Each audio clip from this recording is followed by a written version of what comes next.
Our Gen Con coverage is brought to you by Hit Point Press. From animated spell and tarot cards to their breathtaking Humblewood campaign setting and adventure, Hit Point Press is your one-stop shop for amazing 5e content. Check out our links below for all the gaming goodness. Welcome to day 4 of Gen Con 2024. Mark, how are you holding up?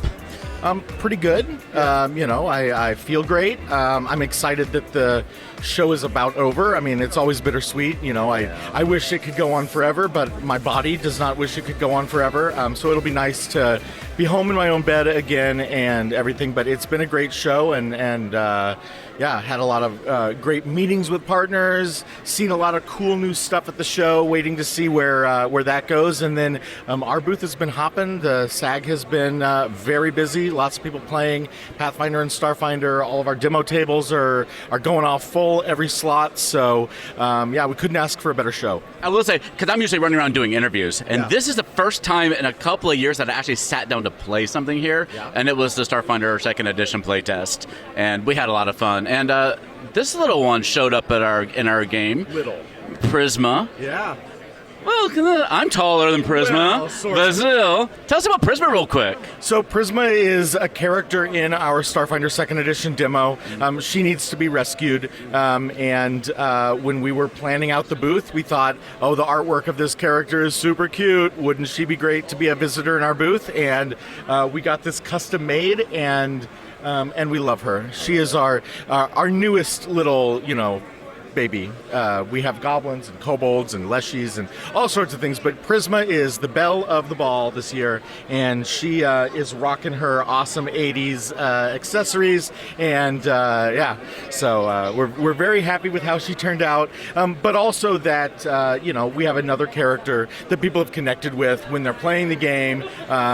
She's not quite an iconic, but she's becoming one. There you go. Yeah. We're going to move on to basically book talk here. Yeah. Because you have something exciting. We're kind of getting Paizo back on the literature bandwagon again. We're trying. Yeah. Paizo published some of them in partnership with Tor. We published 38 novels between 2010 and 2017. So it's been 7 years since we last had a novel on the market. Last year, around this time, Jim Butler, our president, came to me and Eric Mona and said, hey, I want you guys to put a novel on the schedule for 2024. And we both said, Jim, if we were going to put a book on the schedule for 2024, we should have started it last year. And he said, and so we put it on the schedule. We knew that we had the War of Immortals event happening this year, that the War of Immortals hardcover was coming, that there were going to be some shakeups in our pantheon. And rather than continue with sort of the novel formula that we did for the previous 38 novels, which people liked them, but the line was discontinued for a reason. They just never really caught the traction, and we did give it 38 tries.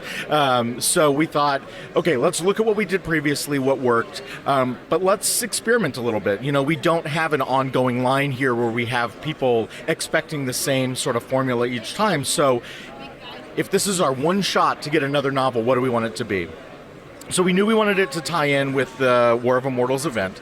And then we said, okay, what happens in the War of Immortals event? Okay, well, Gorham dies, a bunch of people get mythic power, and it shakes up the status quo of the pantheon of the Lost Omens setting. So we said, all right, well, let's take some of our iconic characters, give them mythic power, and have them interact directly with some pretty big deific events. So the result of that is Godsrain, which comes out at the beginning of November in hardcover, audiobook, and ebook. We went to Leanne Merciel to write it. She wrote 3 previous novels for us. She did which one was first? Night Glass, Night Blade, and Hell Knight. And those were all among my personal favorites. So it's hard to pick your favorite babies, but they were especially dark, and I like my dark fantasy. So she knew how to write for us. We knew she would deliver an awesome turnover. And she also wrote all of the fiction interstitials in the War of Immortals hardcover itself. So she was already familiar with the War of Immortals event, the Godsrain, and that. So I went to her, I said, hey, Leanne, you want to write a book? And she said, sure. I said, well, guess what? We're putting it on the schedule much later than we would like, so get writing. She turned over an awesome turnover, we sent it to print about a month and a half ago, and we're very excited to see what comes of it. George R. R. Martin, I hope you're paying attention. And you can get these turned around, but I don't advise it. It was not. It was a heavy lift, both for Leanne, who was a rock star and knocked it out of the park, even on the limited timeline. For our internal team, we would have liked a bit more time. So I get it, George. You know, if I had a decade to write this, I would have done the same. You know, So we're very excited about it. In addition to the novel itself, we have two pieces of shorter digital exclusive fiction that are coming out in September and October. The first of those is the Godsrain Prophecies, which is a sort of in-world journalistic analysis of a series of, or not journalistic, academic analysis of a series of prophecies that the psychopomp Yavali, who is also the narrator of the Divine Mysteries book that we have coming out in November.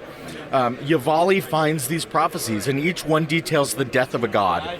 And over the course of the series, Yavali sort of explores, like, what does this really mean? What's the nature of these prophecies? We originally released that as a series of web fiction on the Paizo blog back from January to April, and the hype around it was like nothing else we've ever done short of releasing a new edition of the game. The fans were theorizing about what it meant. Every week, everyone redid their list of who they thought it was going to be, and each week, we would reveal a new god who was safe from the eventual Godsrain, and yeah, it was really quite an exciting thing to participate in and to watch. And so we're collecting those into an ebook. Aaron Roberts, who wrote those, also has gone back in and added about 1,500, 2,000 more words of additional footnotes, additional marginalia, as well as some newly found documents that reveal the identity of the mysterious seer who penned the Godsrain prophecies. And of course, we wouldn't be doing our jobs if it didn't introduce new mysteries as well. But some of the questions that people had back at the beginning of the year are going to be answered, or at least further explored, in this book. And that'll come out in ebook next month.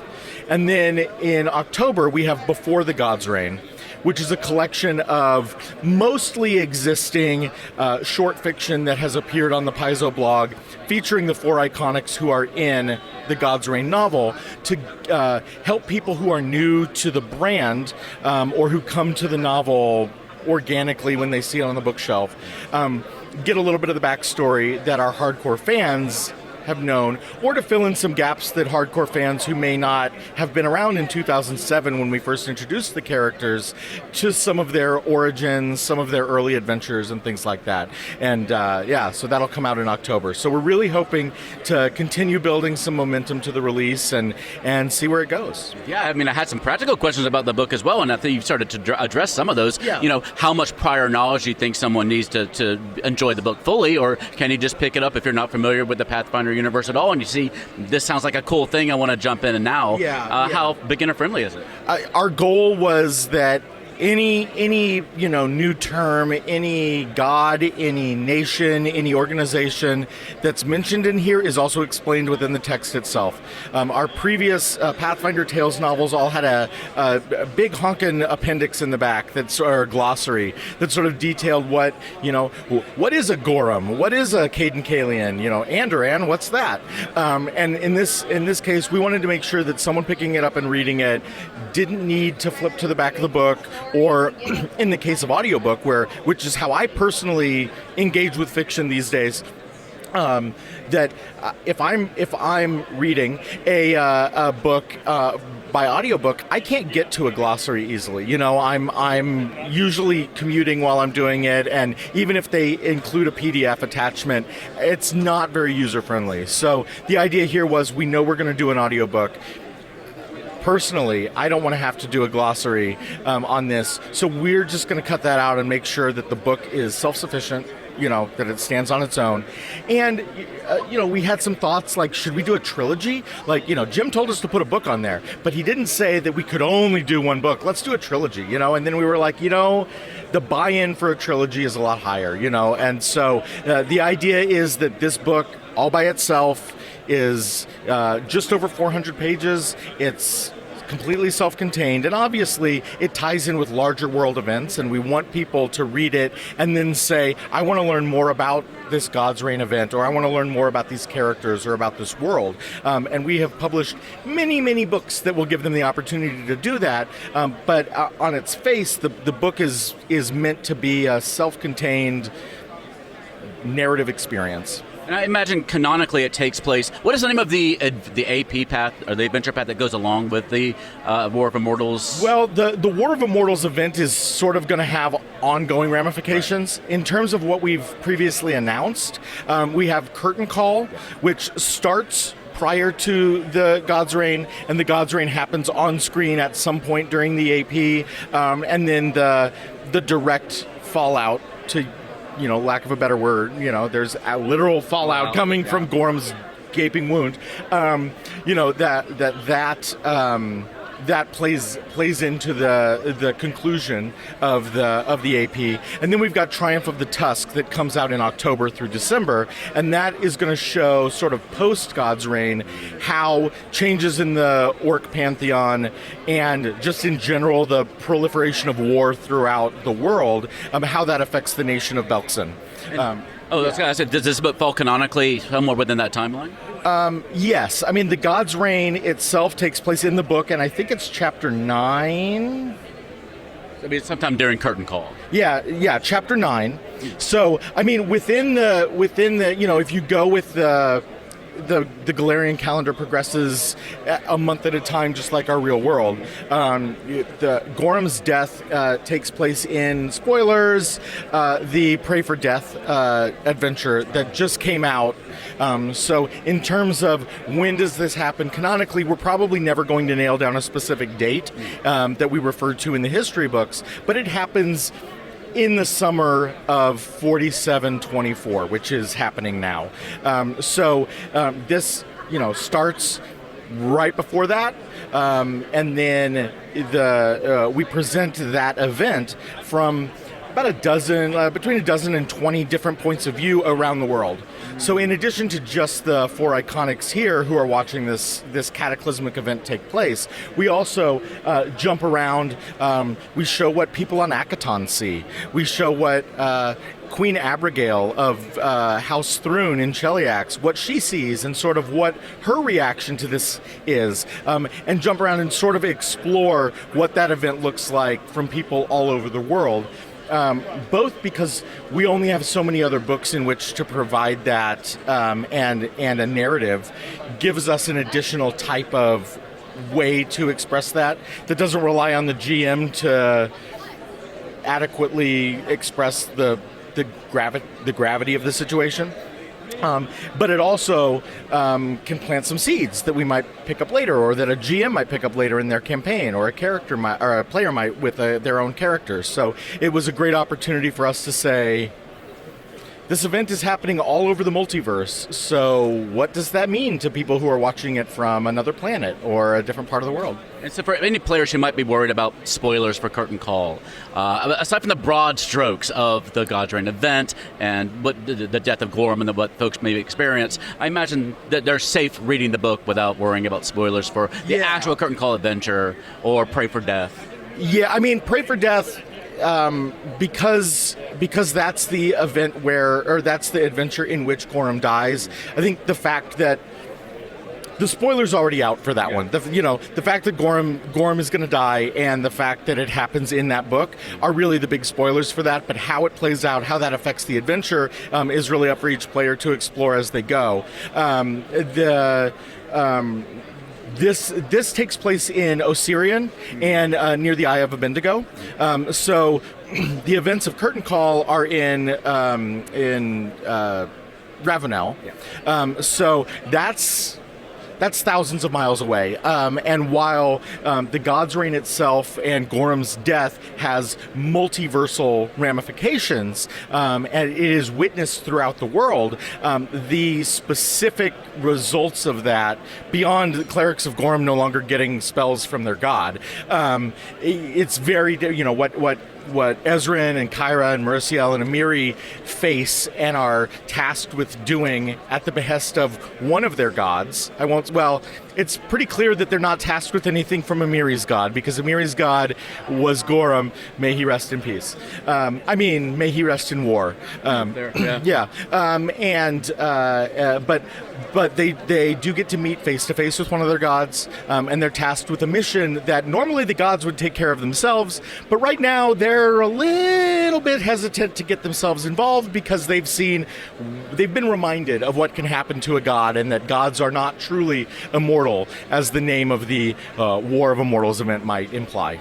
And the book is available in November, where folks normally get all their books. Yeah, November 5th is the street date. It's available for pre-order now on Paizo.com, on Amazon.com, and then the audiobook is available for pre-order some places, but we're waiting on confirmation of who the narrator is before we put that up on Audible and a few other places. So. Yeah, those take a little while to make, so I can imagine it'll be a little bit after the street date.